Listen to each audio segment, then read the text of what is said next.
You're listening to the Work Cultured Podcast, where good companies keep good company.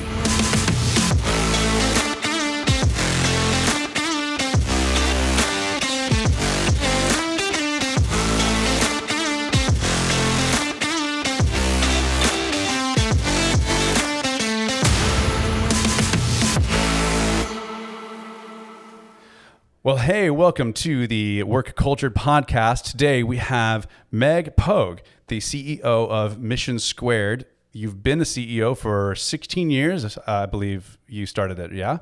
Actually, just 5 years, but I've been a CEO for 16 years. Oh, okay. So I misread your LinkedIn a little bit. All right, my bad. So anyway, you have started a consulting business, and tell me just a little bit about how you got there, and then we'll back up, and I'm going to ask you the same question we ask everybody. But I just want a little bit more of your story and background before we do that. Great. Yeah. So basically, I got here by struggling as a leader and executive and making every mistake you can make in the book. So I got very passionate in researching and trying to figure out what are proven practices? What are the right principles to follow? I felt like we were all shooting from the hip as I started talking to all these other leaders, not just in how do you lead a team and bring out the best in people, but also just organizational culture. What are the levers to pull, right? And you start to have dysfunctional, even toxic things happening. And I think we're all pretty ill-equipped. So I just started really doggedly trying to find some best practices and research and help some of my friends, help my peers, help people I was supervising and leading, and realized I was much more passionate about helping other leaders than leading myself anymore. So I love that. Yeah. And I mean, the purpose of this podcast is to equip other leaders. I've started this as a result of a very similar story of making a lot of mistakes in leadership, not really having all the tools. And already we've talked to so many people, and they've given us so many golden nuggets and just great things that I almost wish I could go back in time and implement. So I'm excited to talk to you today because I think that we're going to get a lot of that. You work with many leaders. You're the first consultant type we've had on the show. So cool. Usually we're talking to CEOs, about their experience in the seat, which you've had, but also now you're working with other CEOs, and I'm sure you've got a window into their experience, the struggles, the challenges, also the things that they're doing well. So this is going to be a good time. I'm glad you're here. Thanks for taking the time to come to the studio. You're in person, which is great. Sometimes we're in person, sometimes we're virtual, but this is wonderful. I'm glad to be here. Thanks so much. Yeah. Okay. So the first question we ask everybody that we have on the show is to give us an example of a mistake that you've made in leadership that you'll never forget. Cool. Okay. A very clear one comes to mind. I had a high-level leader in my organization who I started to see a lot of red flags and warning signs, right? But this person was very high-skilled, very hard to replace. And I did what I've seen a lot of other leaders do, is you just start justifying it, explaining it away. I found myself fixing problems and putting out fires around him, and justifying it in my mind, right? Like, it's all right. He's just going through a bad phase right now. This is how he gets when he's stressed, right?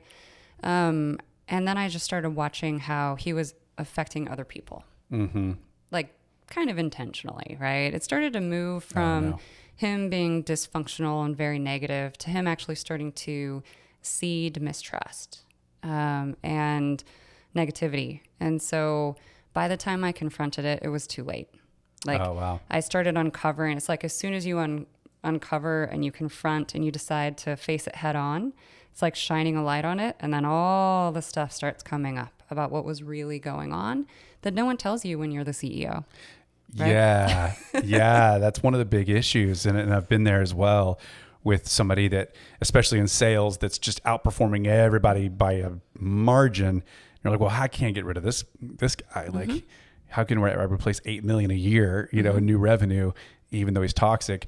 And I think one of the takeaways is if you are aware that they're toxic as the CEO, they're probably way more toxic than you even realize. It's the tip of the iceberg, anything we see, right? And so then I started the water starts draining down. I start seeing, whoa, okay, this is what's really going on underneath what I saw. And it's way worse. They do way more damage than you would have ever thought. And, you know, people are coming to me crying, why didn't you take care of this before? But, you know, Oh man. So that was one of the hardest lessons I've learned, but also one of the most important. And it's one of the only times when I'm advising my clients, it's one of the only things I come down on hard and say, I need you to act on this, right? Like this is something that you don't realize what it's doing. And I know you're justifying it and I know you're scared, but I promise they're doing more damage than firing them will do. I know that'll be hurtful too. It'll hurt you. It'll cause pain.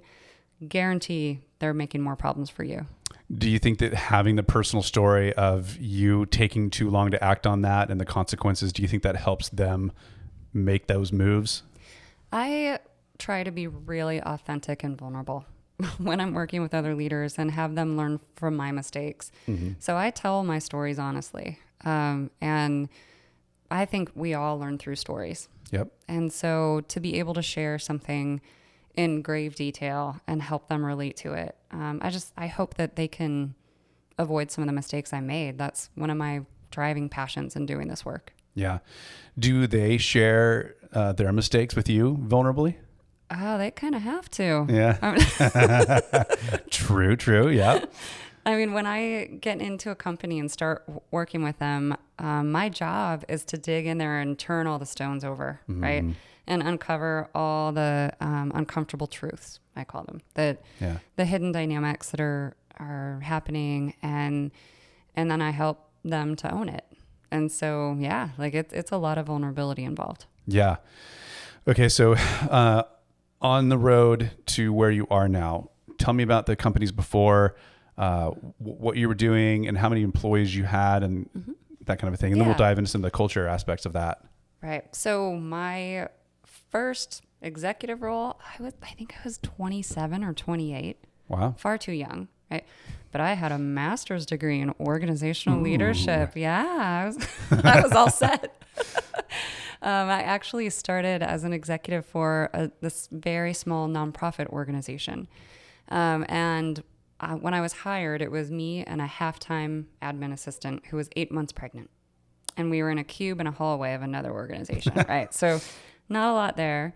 And I was hired to take it to the next level. So I stayed there 10 years and I grew it from 1.5 to 90. And I feel like I grew up with that organization. I had 90 to skill employees. up. Yes. Yeah. Okay. Wow. So I had to level up and skill up as the organization did. Right. And I grew up a lot, made a lot of mistakes. As I've said, I learned a lot of things the hard way because I was moving fast. And one of my skills is definitely more in the strategy and being the visionary, seeing openings in a market, seeing what we should be doing, making it better, being great. I'm not as naturally good at the people side. And I've found that most executives are good at one or the other, right? You've either got the strategy side or the people side. Yep. But I have not found one that's excellent at both. So usually you're naturally great at one and the other you learn, but you're never going to be that great. Yeah, it's interesting. You had me take your Perrin psychometric assessment, and I had you take the predictive index, and we can talk a little bit more about that, especially offline because we don't want to bore the listeners. But I in taking your assessment, I'm looking at the words and I'm not selecting. Going, I wish I was that because that'd make me way better at managing people. Yeah, but I'm not. So I have to be honest if I'm going to get any value from this. Strategic thinking all the way, but not so much with the people. So as a not people strength, you grow from 1.5 employees to 90 over what span of time? 10 years. 10 years. Okay. Was there any time in there where like that was rapid growth and you felt like it was kind of like exponentially exploding, or was it pretty steady? No, we definitely had, leveling out and then peaking up with the growth. So we had a couple waves of growth. We did 2 acquisitions of other organizations. So, it was a wild ride, and I feel like I was always 3 years out in the future in my mind. And then I would look around me at where everyone else was and go, oh, I haven't brought other people with me, right? Like, I'm not paying enough attention there. And luckily, my background in social work allows me to have a good lens on human behavior, organizational psychology. So I understand people. It's just not where my natural gifts are. Yeah. But I had enough of a framework to make my way through and be able to see what mistakes I was making and see my gaps. Yeah. So you grow it. There's some waves of in and out. You're not a people person, even though you understand people. So how important was, I mean, you were young as well, right? And this might've been before you had heard all the sayings, culture eats strategy for breakfast or whatever else. Do you feel like there was a point in your journey that you kind of realized, and maybe culture wasn't even the word, but that you realized this is like maybe more important than anything else we're doing here? Absolutely. And it's interesting. As a nonprofit executive, we have a really unique opportunity where we have these brilliant board members on our boards who are volunteering, and they are all in to support us, to guide us, to give us advice. Some of that advice wasn't the best, but, Sure. But I was able to learn culture eats strategy for breakfast and all those like really true principles and wisdom from all these board members, many of whom were some of the best business minds in the state, if not the country. And I loved that part of my job. I was eager for the coaching and advising. Yeah. And what were some pivotal moments for you where like you maybe felt yourself shifting to thinking more about that culture piece? Yeah. So I had one board member in particular who was with an investing firm. His role was basically they would put him in to a small startup and he would fix all their problems and leave. They would grow and the investors were happy, right? So he was brilliant and he understood, financial strategy, but also the culture side. And he was talking to me and he said, Meg, I can, within 5 minutes of talking to a leadership team of a young entrepreneurial growing company, I can tell you if they're going to make it or not. And I was like, all right, what's the differentiator?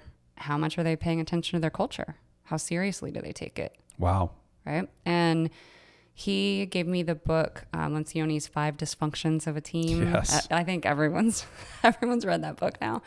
But I was all in. It was the first time I'd read something like that. Right. And I went straight back to my leadership team. I was like, we're going through all these steps together. And I made everyone sit down and everyone had to write down 5 dysfunctional things that the other person did. And we all went around and shared, like, what are the things that Meg, what do you do that derails this team? And everyone had to give me their things that I do that derail the team. And I was talking to a really good friend of mine who's a CEO, very, very large nonprofit. And he was like, you are freaking crazy. Why would you ever do that? Right. Yeah, and I was like, no, sure. you don't understand. It's so important for us to build this trust, to hear the feedback. And most people are terrified of that. But Yeah, they are. I started to see the problems creeping up and talking to these experts who gave me resources and books and that lens to make me really wake up and realize it, even though it's confusing and hard, you got to pay attention. I'm guessing that went well. Yeah. Yeah. Yeah. It Maybe went a little great. uncomfortable, but yeah, overall a good strategy. Have you taken that same exercise workshop, whatever you call it, to your clients as well? I have. Yeah. Yeah. I figured as much. Do you have any good stories of that working well and maybe when that was a train wreck? I haven't had that be a train wreck. Good. I think it's Good. important to frame it well and to work with a team that already has a solid foundation of trust. That's not the first thing you do. Yeah. All right, everyone. Right at the top of the meeting, people are still eating their breakfast. Like, what do you hate about that guy? Yeah, probably not a great strategy. Yeah, but I also imagine that if somebody's working with you, if they've hired you on, they already have an openness. Like they're already thinking about these things. They're just trying to like level up, get to the next, kind of pinnacle, right? That's awesome. So the landscape of work has changed drastically in 3 years. Worldwide in ways we could have never expected. What are some of the culture challenges your clients have faced? I mean, obviously remote comes to mind, but like, is there anything deeper? Are there symptoms of that remote or any of the other changes that you've seen common across multiple clients? It's interesting. I've had people complain and come to me and say, the remote working is really affecting our culture. It's not really what's affecting the culture. I think it's symptomatic. It makes things a little bit harder. But all the challenges that exist right now they were all there before the pandemic. And they were all there before remote work. There are companies that are mastering remote work. They started that way. They've scaled that way. They've never been any other way. Mm-hmm. They have brilliant cultures, very high engagement, very low attrition. So it's not hybrid or remote work. That's not the thing. And what I've seen to be the biggest challenge for my clients is the changes in expectations that people have now. Like, people were willing to put up with more before. They were willing to just show up and work and do their work, and they didn't ask for very much, right? They didn't want an abusive boss. Some people deal with abusive bosses for many years, right? Yeah, I have many years. Yeah. Yeah. I hear a lot of those stories from clients. But, we were pretty much resigned to, I got to drive into work. I'm not going to have true work-life balance, right? I'm going to have to sacrifice a lot in my personal life. And then when I'm there at work, I only care some days. And I don't really care all the way because there's some screwed up stuff going on. There's politics, or they're not really utilizing my best skills. Or, there's a lot of people around me that are complaining or disengaged, and I'm having to pull too much weight. So all of these things that we used to just put up with, people are saying, no more. It is not worth it for me to give up all this time because I got a taste of true work-life balance during the pandemic, right? And now I've also checked my priorities. People have kind of checked back inward and thought, what do I want to invest my time in, right? What do I want to invest my soul and my heart into? And, making a lot of money for someone else, selling stuff that no one wants to buy, people aren't willing to do that anymore. So a lot of companies are struggling with the heightened expectations, and that's not going to go away. That is a fantastic insight. This idea that the whole landscape changes. Now the everyday workers at home experiencing true balance for maybe the first time in their life. And then they're looking around them and the stories, they start resonating. Everybody's now talking about work-life balance. Everybody's talking about how their schedule is more flexible and they're, with their kids all day long because they're not in school. And then some companies tried to just totally revert back and which felt like corporate gaslighting. It's like, remote work doesn't work. Well, it just did for like a year and a half. What do you mean it doesn't work? And then, there's that heightened awareness and priorities are different now because of the taste. I love that insight. Really, really cool. What else? I don't know do you delve into core values, like setting them with your clients, or do they usually already have that figured out when you walk in? It's a good question. So obviously one of the most important ways to shape a culture proactively is to have values or guiding principles that we actually live by. So what I have found is a lot of companies have values, but they don't know what they are. When I say, okay, state them for me. We don't know. Oh, they don't even know them. No. Much less so their behaviors. Right. They're just... and that's the second part, right? Is let's say your core value is collaboration. Well, what does that mean? I don't know. It's collaboration. Well, tell me an instance where someone, tell me where someone demonstrated that. What does it look like? It's probably different for you and for me. And right. So, I love facilitating these conversations where we can decide what are guiding principles or values that we're not just going to throw out there. They're going to be things that help us win, that help us love our work environment, but also contribute to our strategy and our success. So these are things that are instrumental here in this place, in our environment, with our unique challenges. And if we live by these things, we all win and we all feel better. And let's have behavioral statements after each one. Yeah. This is exactly what it looks like. It's measurable. I know if I'm living it or if I didn't each day. Mm-hmm. Yeah. I've seen some other like consultant culture companies that have actually kind of gotten rid of the idea of values, and they talk instead about foundations, or what they call it, some other thing. And instead of only having 3 to 7, they've got like 30. Now, I don't know if I'm like behind that idea. But I mean, they literally like will print out sheets that every employee has and focus on only one every 2 weeks or something like that. But it is so much more behavior based versus being just, a word on a poster, which we know does nothing in and of itself. Brene talks about taking your values from bullshit to behavior. Yeah. But it sounds like that's a lot of the work that you do is like, what does this mean practically in the organization? And then how do we ritualize it? Because humans are creatures of habit. And how do we actually keep talking about it, putting it at the forefront, and giving each other snaps and props when you do it, right? Let's reward these great things. Let's call it out. And when you start doing that, people get really excited. Yeah. And I mean, so yeah, getting those values to permeate throughout the culture, I think is hard enough, 5 years ago, now to get those to permeate when you're just interacting far less and there is hybrid work and you got people all over the country. Our last guest was talking about how he's got people in totally different country, 10 hours away.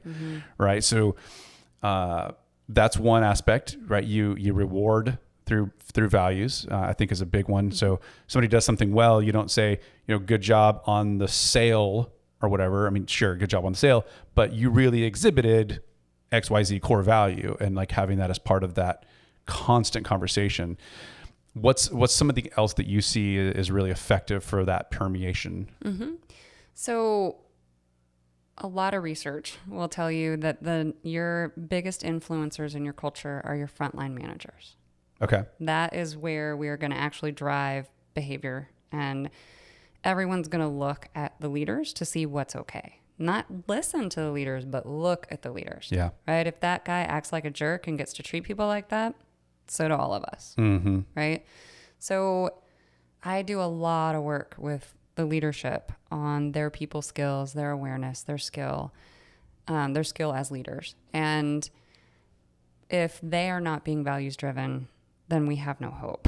Yeah. Because if your leaders aren't shaping the culture, then, a lot of people will talk about the alpha personality. The alphas are shaping your culture if your leaders aren't. Yeah. And your alphas, your dominant personalities, the influencers, the informal influencers, right, you may get some ones that are very positive and they're shaping it constructively for you, and you just got real lucky. Yep. But that's often not the case. So you're going to get a mixed bag. And the leaders have to understand that, and they have to understand how that chemistry works and how to influence it. I don't want to say control. I want to say influence, because we're always trying to bring out the best in people and not control them and not control their behavior, but to inspire people to show up differently. And that is way harder, Jason. It takes so much more skill to actually help people care about their work and want to do their best and gain mastery, and to be able to create that environment for your whole team. It's a high level of skill. It is really hard. How do you see that playing out? Like, what are some of the methods that you use to get? So I'll anecdotal story. When I was in leadership, I would tell a story about this guy called Joe, who was a plumber, literally Joe the plumber, not made up, actually Joe, actually a plumber.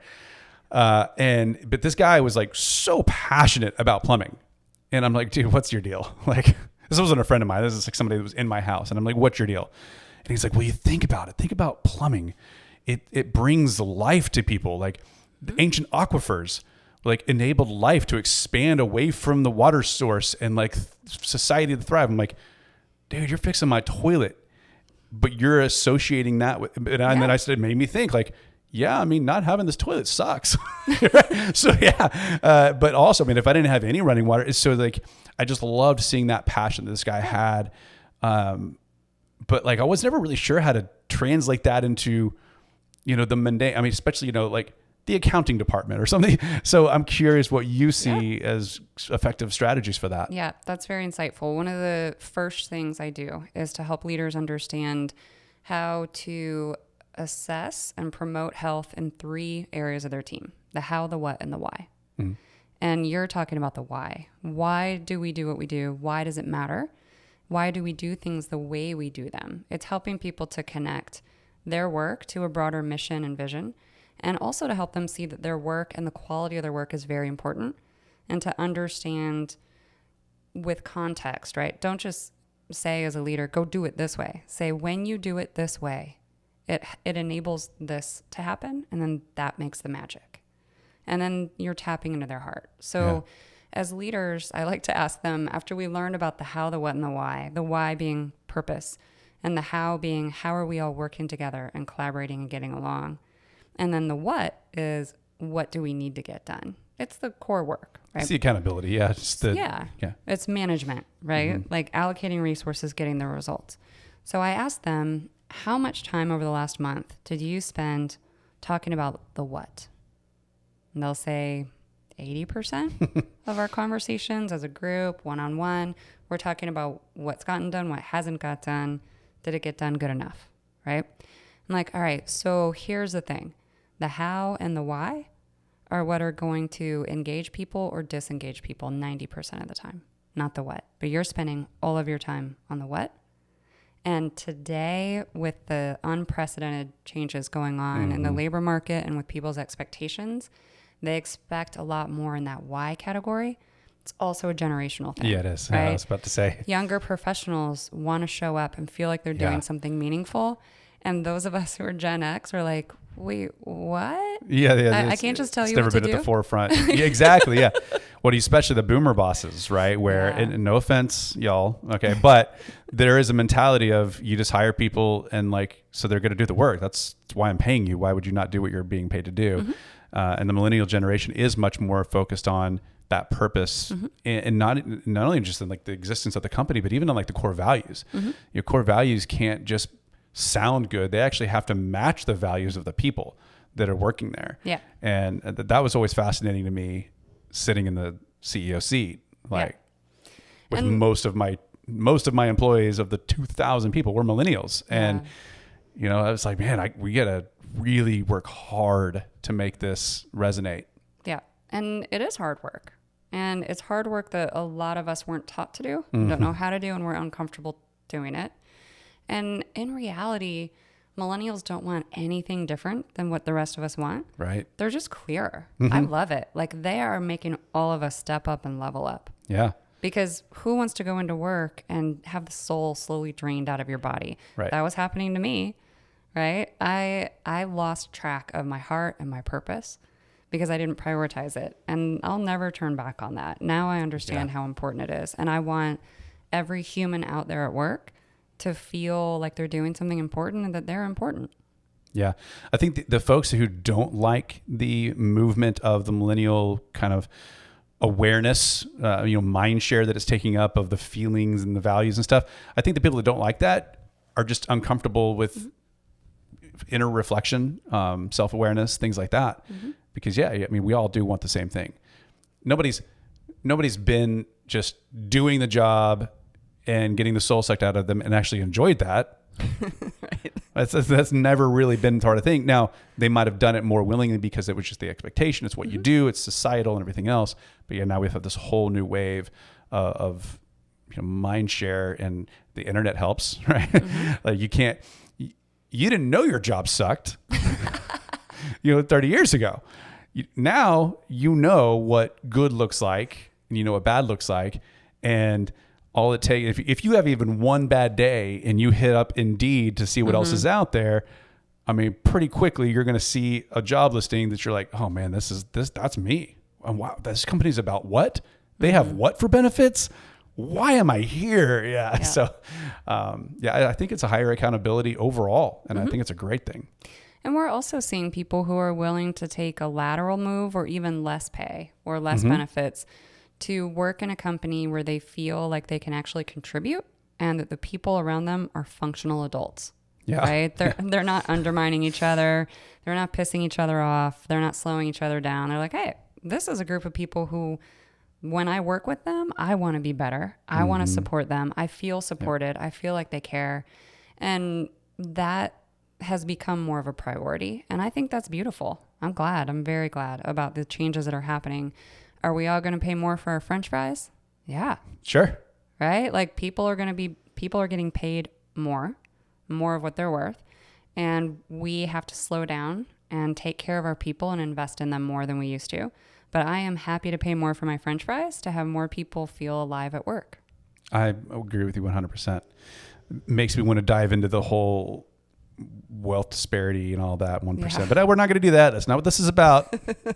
But it makes me want to have a side conversation. After we hit stop on the recording, we'll just dig into it. No, I love that. Okay, so one of the things I wanted to revisit, you talked about the frontline managers for those values to permeate requires them. Are they looking to senior management, or do you think that they're like autonomous on their own, or do they need that CEO bought in? And then one of the reasons I'm asking, because you have these bigger organizations, they hire a head of culture. And on one hand, it's like, great, you value it so much, you're putting a whole department together to like focus on this. But then on the other hand, sometimes they're doing it so they don't have to think about it and they don't have to do it themselves. Mm-hmm. And I'm curious if you've seen both sides of that coin and what your thoughts are. Yeah, absolutely. A basic law of human behavior is that we do what we see, not what we hear, right? And culture trickles down because of that, because everyone looks upward. Whatever the next rung or 2 or 3, everyone looks up to see what is actually okay, right? So I have absolutely encountered companies where senior leaders are working really hard. Frontline managers are working very hard. They're high skilled. They're aware. They're trying. They're intentional. And we have 1 or 2 folks at the top who just keep undermining that with their behavior. They'll say, we value this. I want this for all of you. And then they will swoop in, right? And do something super irrational or fear-based, or they will do things that really erode trust and make people feel undervalued, or I see that all the time. And sometimes when a CEO hires me to come in and fix a culture, we've got to fix the CEO's behavior too, right? Yeah. And that would have been the case with me. I had things I needed to change. I still have things that I'm working on that I need to change, right? But my job is to gracefully help them to see that and then hold the carrot out, right? Of like, if you want this, if you want things to get better, let's talk about how some of your behaviors are holding you back from what you want. And so it's a sales job. It's trying to get people driven and motivated to make some change, because the pain of not changing, right, has to be worse than the pain of change.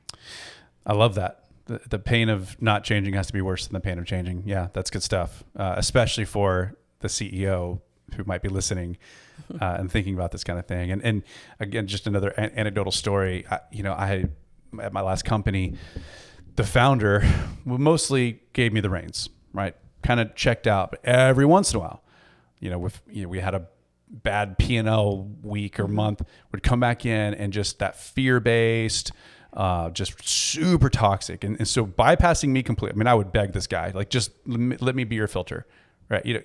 Brag on me, cuss me out, do all the things you do in all caps and, yelling over the phone, whatever. Hit me with it. I'm going to filter it down to the rest of the team. And he would just bypass all of that and go on me multiple levels down. And somebody would just get a call from the founder of the company and get their ass chewed. And it would be weeks, if not months, if not to repair, if not, there was no way to come back from that. Yeah. So if you're listening, if you're watching this, CEOs, don't do that. If you're a founder and you're mostly checked out, just retire. Just if you don't want the responsibility of a whole bunch of people's joy and fulfillment, then don't be in the seat. Yes. Yeah. And the flip side of that, Jason, is that we all do that shit. Oh, yeah. We all do it, right? Yeah. So I have a lot of empathy and a lot of grace for people who are doing dysfunctional things, because I guarantee I probably did something yesterday that was super dysfunctional. Yeah. And that's why you're reading all these articles on emotional intelligence with leadership, right? Because the definition of emotional intelligence is that I'm letting my fear and my negative emotions sweep me away, right? I'm going to make choices based on my negative emotion rather than rational facts. So kind of ground zero with emotional intelligence is, okay, I am not feeling great right now. Here's what I'm feeling. Here's why I'm feeling it. But here's the rational facts of this. I'm going to do what I can to address it. Yeah. As opposed to, I'm freaking out. My emotions distort my thoughts. I go into black and white thinking and forecasting the future and catastrophizing and blaming and labeling and judging. And that's how I show up in the world, right? Yeah. And when you show up like that, you erode people's trust. You disempower them. You disengage them. Everyone puts on their armor around you. And it's just not super constructive.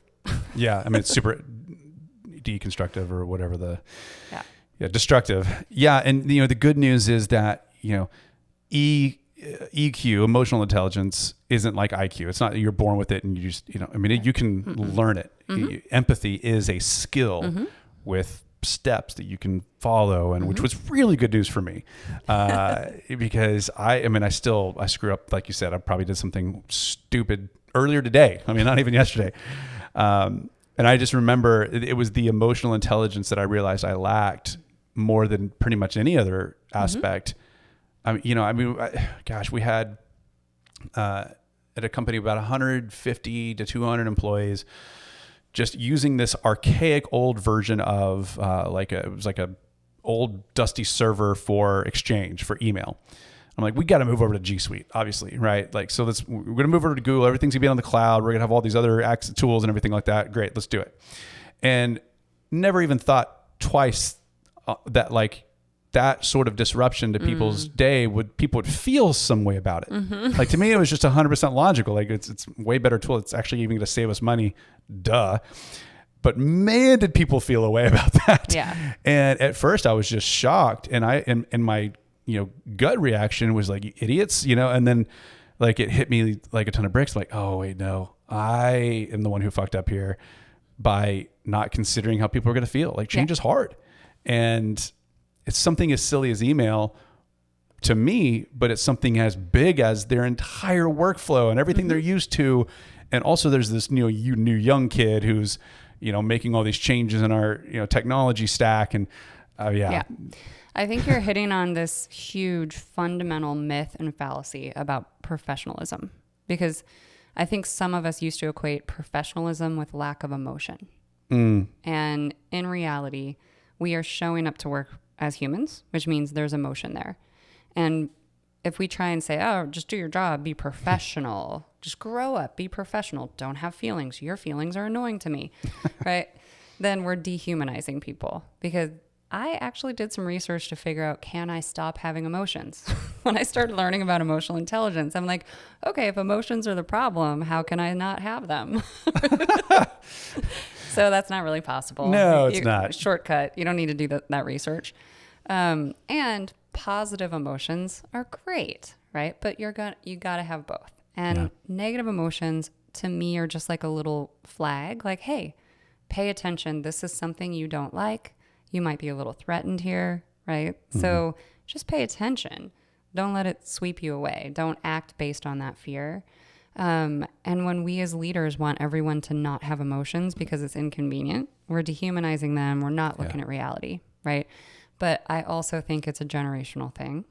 Sure. And I was taught, if you're going to be a professional and you have good boundaries, right? Then you have to kind of be all buttoned up. Stoic and I got feedback from multiple people that I supervised that I was like a robot. And it made people not trust me. I wasn't human. Right. I wasn't vulnerable enough. I was unflappable, right? Yeah. So when we're able to show our humanity, and it helps everyone to see it's okay to be human. We're not going to pretend that we don't have emotions. We're going to acknowledge them, but we're also going to deal with them like adults. Yeah. Yeah. We're maybe getting, I don't want to go too rabbit trail into things that maybe people feel sensitive, but to me, I feel like in our society, gender plays a big role in this, and it goes both ways. I think men are more conditioned to be that stoic, I can't show emotions, or else I'm not, less of a man or whatever. And then I think women are kind of, taught in this world that like, you can have you are of course allowed to be more emotional, but not angry. Yeah. Don't be assertive. Otherwise, you're a bitch or something. It's just horrible. We're both like, we're all the same human condition. And yet we have these societal things hitting us from all these different angles. I call it programming. Right. Yeah. We've all been programmed to believe certain things about what a man is, what a woman is, and what a woman is at work. And also there's a lot of cultural and racial programming as well. Right. Yeah, sure. So it's not just gender. And it's really interesting when I talk a lot about emotional intelligence, and I help my clients to actually build it exponentially while I'm working on them. Like that's the foundation of improving your leadership is improving your emotional intelligence. So a lot of our program is that we offer. And I'll have people ask me every once in a while, like, well, women are like totally more emotionally mature than men, right? I'm like, no, actually, no, we express things a little bit differently because of our programming. But no, there is absolutely, I have looked at these psychometric assessments that will show your level of emotional intelligence in 22 different skill sets in social emotional functioning. And there is absolutely no statistically significant difference in gender. Yeah. Wow. We show up a little bit differently, right? I think men are conditioned to compartmentalize their emotions. Sure. A little more than women. Women may hold grudges a little more. I think I've seen that. Sure. But when it comes to the actual skills, there's no difference. Yeah. Well, especially capability. Yeah. I mean, you saw my psychometric. Don't tell the world, but I'm afraid later on, after we hit stop, you're going to tell me how emotionally unintelligent I am. It'll be our secret, and we'll have to do some work. Oh my goodness. Well, I'll tell you what. I just did a time check, and we're getting pretty late. I want to value your time, and also we can only hold people's attention for so long. So, I want to move to the next segment, which is just really quick. What do you want to plug? I mean, is it your company? Is it the psychometric? Is it something you are into that I don't know about yet? Cool. What would you like to plug? Instead of plugging an actual thing, first I want to plug a concept. Please. Okay. Yes. Here for it. So I feel like we've all gotten really up into our heads. Culturally, like especially in North America, we're all about our thoughts and obsessing and thinking our way through things, thinking our way out of things, thinking our way forward, thinking to figure things out. And the more I have learned about neuroscience and the brain and behavioral psychology, right? The more I've realized that you just shouldn't believe your thoughts. But we've trained ourselves to think that anything that I think is valid and true. That's not true. Yeah. Okay. So 90% of what you think, like literally 90% of the thoughts you have today are the exact same thoughts you had yesterday. Because your brain's wired to produce the same kinds of thoughts and the same responses to different situations. And yet we value our thoughts and our intellect so much. Right. So I want to plug a concept of more cohesion and balance between head and heart. Okay. We have devalued our heart. And in this time of all the stuff going on in the labor market and people wanting to actually care and feel cared about and feel like they're doing something important, that is all heart stuff. What's keeping people in companies and kicking people out of companies is a lack of connection to heart and understanding that we have to have our hearts in things. Like that's a very true expression. Yeah. And I want to plug the idea of checking into our hearts when something doesn't feel right for us, something doesn't feel good, something's not working. Instead of trying to figure it out up here, using all the same thoughts you always thought, just check into your heart. And when I say that, what I mean is, what is truly important to you? What has brought you joy in the past? What values and principles do you know are really important for you to live as you're meant to live? Yeah. And what kind of a person do you want to be? What kind of a leader do you want to be? Follow that. And when you act from that place, you are very unlikely to screw things up wildly. You're also going to open up opportunities. And your brain is actually going to function very differently when you're coming from heart. So I just want to kind of say that as a way to help people tap back into what's important to them. And that will alleviate so much dysfunction. That is beautiful and it's wonderful. I love that concept. I'm glad that you chose to plug that. Yeah. I'm also curious how many men just kind of short circuited just now listening to that. But hey, that if they're part of our audience, I think that we're all open to these kinds of things, increasing our emotional intelligence, tapping into our hearts. We also want to be better leaders, and we got to recognize that that's what our people are experiencing as well. Yeah. And a lot of what I help leaders do in executive coaching or group leadership development is really tap back in and rediscover, who am I in my heart, right? Yeah. What is my higher self, the higher part of my personality? that's really driven by what's important. Purpose and yeah, I love that. And it's when I start talking with leaders about this, I have this exercise that I run them through of reflection and just kind of free form writing, flow, stream of consciousness. Yeah. And then they go back and they kind of think about it and they summarize it and they share it with each other. And after about 30 minutes of working in this, I ask, how does it feel to talk about this? There will always be a few people that cry. And there will always be some regret of people saying, I have literally not thought about this in years, any of this. And also some regret of people saying, I don't live like this. This is what's important to me.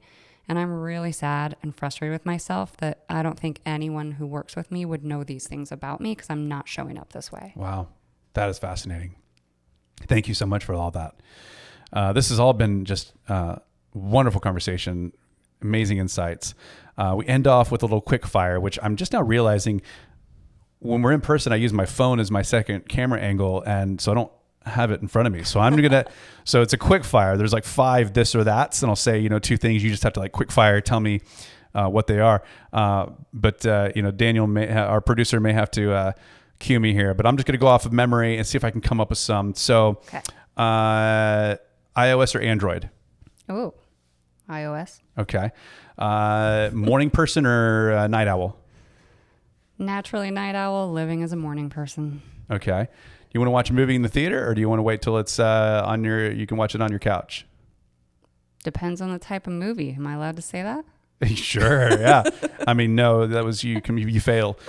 Yeah, but let's go Austin specific. Barton Springs or Deep Eddy? Barton Springs. Okay. Queso or guac? Queso. Okay. All right. Well, that's 5. I think I got them. I know there's some repeats from past episodes, but that's because I don't have my phone with me. I even have a whole thing of show notes for you, and I'm just realizing I don't have those in front of me. Thank you so much. This has been wonderful. Thank you. Meg Poag of Mission Squared. Look her up, especially if you're a leader and you want to have some of this. Yeah, I'm going to plug you, even though you didn't plug you. Look her up, mission-squared.com. She'll help change your org. This has been the Work Culture Podcast, and this is us signing off.